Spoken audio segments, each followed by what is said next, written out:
Hello everyone and welcome to this episode of Learn Moto. Today, medyo lalayo muna tayo sa mga technical na topic because we want to share with you our experience at the Cordillera Level 2 ride. As we all know, experience is the best teacher.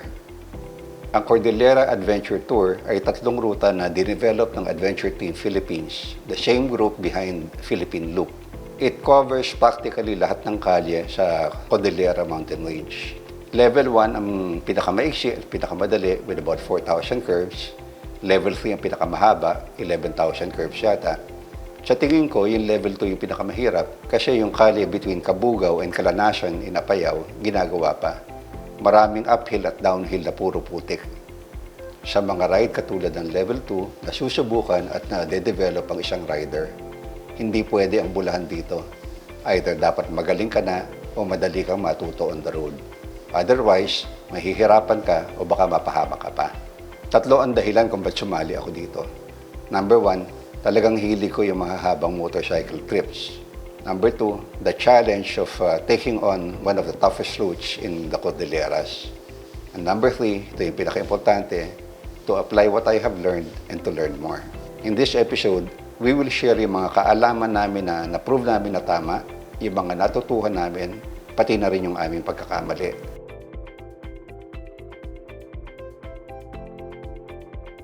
Bakit ka magsisimula ng biyahe kung hindi mo siguradong kayang tapusin ng motor mo to? Check everything, oil, battery, tires, chain, etc. Pag may nakita kang hindi normal, ayusin mo na agad bago ka tumuloy. Nung unplanned north loop ko last July, between Claveria and Sanchez Mira, nag-fail yung rear tire ko at 120 km/h. Ang dahilan, naubos yung tread dahil hindi ko chinek yung rear tire alignment ko bago ko lumakad. Buti na lang hindi ako na-disgrasya. Buti na lang meron akong nabiling gulong doon. At higit sa lahat, buti tumulong sa akin itong mga local boys na to. Guys, whoever you are, maraming salamat ulit. Itong Cordillera Level 2 naman, isang kaibigan ko ang nabusan ng brake pad sa likod. Buti na lang meron kami nabiling pyesa. Check and fix everything before leaving the house. Yung mga gulong kung medyo manipis na, palitan mo na ng bago. Pwede mo namang ibalik yung luma after the ride. Ang laking abala yata nung tsakali ka pa inaabot ng problema. Ito nakakatawa pero totoo. Sa pagitan ng bundok ng Kabugao at Calanasan, halos walang bahay doon. Halos walang dumadaan na public transport at lalong-lalo na wala pang signal ng cellphone. Merong isang kasama, pasaway, hindi nagkarga ng gasolina nung nagkarga yung lahat. Nauna at iniwanan yung grupo. After 1 hour, nakita na lang siya lumalabas sa isang abandoned na kubo, nagsisisigaw, wala na raw siyang gasolina. Imagine nyo na lang kung hindi siya nakita ng mga kasamahan namin. Siguro hanggang ngayon naglalakad pa siya pa uwi. So kung hindi ka sigurado sa fuel load mo, pag nagkarga yung mga veterano, magkarga ka na rin. Also, pagdating doon sa last stop for the day, mag-gas up ka na para hindi mo na kailangan pumila with a group the following day. Accidents can and do happen, whether we like it or not. Ito ay isang reality na dapat pinaghahandaan natin. Depende sa aksidente, maaaring maging napakalaki ang cost ng pag-repair ng bike mo at lalong-lalo na yung medical bills mo. Ito ay maaaring maging mabigat na pasanin mo at ng iyong pamilya sa mahabang panahon. Pinakamaganda ay meron kang comprehensive coverage na sa bike mo plus accident insurance for yourself. Pwede mong tingnan ng insurance sa additional na gastos lang or kontra sa napakalaking gastos naman. Personally, I look at it the latter way. May mga kaibigan ako na nagkaroon ng problema sa medical bills kasi kulang yung insurance coverage nila. Pinagbibigyan na tayo ng ating mga mahal sa buhay dito sa hobby nating ito.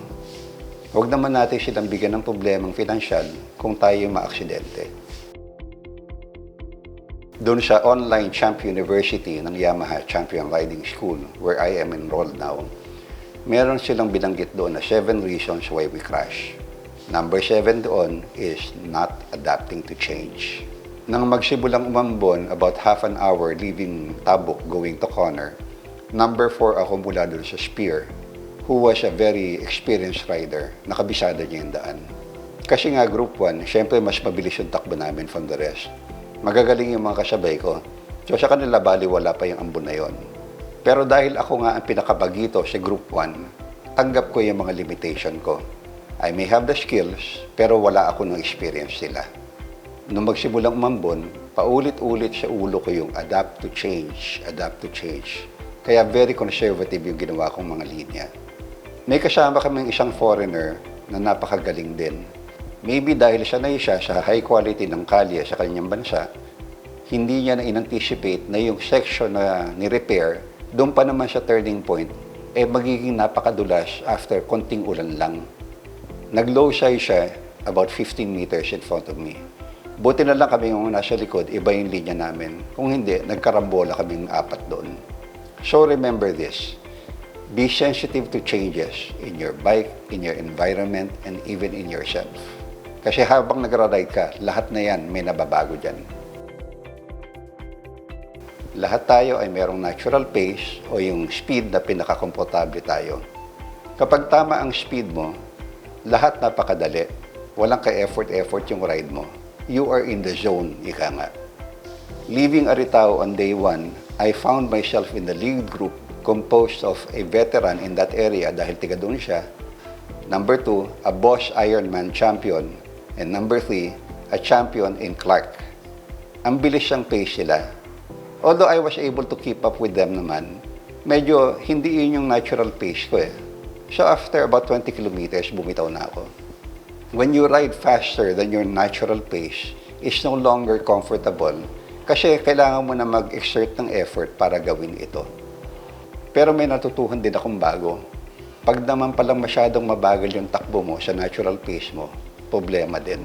Kung sanay ang utak at mata mo to process information at 100 kilometers per hour, pag tumakbo ka ng 60, nagkakaroon to ng excess capacity. So ang utak mo ay naghahanap ng ibang gagawin to fill up that excess capacity. Kung ano-ano yung naiisip mo. May paulit-ulit na problema yung bike ko. Pag tumatakbo ka na matulin sa twisties na medyo matagtag katulad ng Cordillera, lumuluwag yung battery ko. Kapag nangyari to, nawawala ng power yung bike ko. So I have to stop to tighten the battery. Doon sa last day namin, going to Banawe, sabi ko ayoko nang humihinto para lang maghigpit ng baterya. So sinabayhan ko yung favorite ride mate ko doon sa group 1 na mauna na sila. Pero dahil nga siya isang mabuting kaibigan, sabi niya, sasabayan na lang niya ako. Because I was going at about 60% of my natural pace, ang daming pumapasok sa utak ko, kasama na kung ano yung gagawin ko sa episode na to. In one brief moment of distraction, hindi ko napansin yung lumot sa kalsada sa harap ko. Before I knew it, I was sliding down the road. Ito yung classic case ng number 1 reason why we crashed sa Champion University, lack of attention. I slid on the ground for about 5 meters at the bike slid for another 5 meters more. Riding, particularly in dangerous environments like the Cordilleras, requires 100% attention, 100% of the time. By preference, I like riding solo. Pero I learned during this trip na okay ito kapag madali yung mga rutang dinadaanan mo, katulad ng normal na North Loop or maybe even the Philippine Loop. Pero pagdating sa mga technical at delikadong ruta, katulad ng Cordillera, it's best to have a buddy with you. Napakakonti na sasakyan dumadaan, karamihan wala pang cellphone signal. Pag nadisgrasya ka, walang tutulong sa iyo. Ang protocol namin sa ATPI is that you are responsible for the person behind you. Kapag nawala siya sa likod mo, antayin mo siya. Kapag hindi siya nakahabol, balikan mo kasi baka may nangyari sa kanya. Buti na lang yung aking group 1 mate, nandun lang sa harap ko nung mangyari. So mabilis siyang nakabalik para sa akin. I will repeat that when you are riding in high-risk areas like the Cordillera, mas maganda yung may kasama ka. After my crash, ang first thing na ginawa ko hindi muna ako gumalaw for a few seconds. Pinakiramdaman ko muna yung katawan ko. After that, umupo ako. Tinignan ako kung okay yung mga binti ko, etc. It was only after checking myself na okay ako that I stood up. So I went to my bike and switched off the ignition. Nung ngayon, nang itatayo ko na siya, sumigaw yung kasama ko. Sabi niya, teka muna, relax ka lang. I stopped. Kumalma muna ako. Then he helped me get the bike up. The bike was okay. The crash guard did its job perfectly. I was okay because my gear did its job perfectly. When we started off again, ang ginawa nung lead, tumakbo siya at a faster speed than we were going when I crashed. Naintindihan ko agad kung ano yung ginagawa niya. He was not going to allow me to have a phobia, and neither was I. Nag-crash na ako. My bike was okay, and so was I. I still had my skills, so walang dahilan para bawasan ko yung confidence ko. I wasn't going to let one error affect my whole ride. I made my mistake, learned from it, and moved on. Sliding 5 meters down the road is not a joke. Kung wala kang tamang gear, to sinong aabutin mo? Luckily, this ride was also the field test of the Comtech Ultra M1, their top-of-the-line jacket with their active cooling system and integrated airbag. Along with the jacket, I was also in full gear with riding pants, boots, and gloves. I walked away from that crash with just a minor bruise and a scratch kasi nakalimutan kong ikabit yung isang elbow pad ng jacket. I always use all my gear all the time. I never go out on a public road without full gear. Siyempre, sa city, ibang jacket ang ginagamit ko. But you will never catch me out on a public road nang hindi ako naka-full gear. Before buying the first accessory for your bike, make sure that you have quality riding gear and use them all the time. Take it from me. Ang mga ibinahagi namin na pagkakamali namin at ng aming mga kasamahan ay hindi para kutyain sila o pagtawanan. Lahat tayo ay nagkakamali. Ang hangad lang namin pag-share nito ay ang magbigay ng aral sa iba so they can avoid the same mistakes.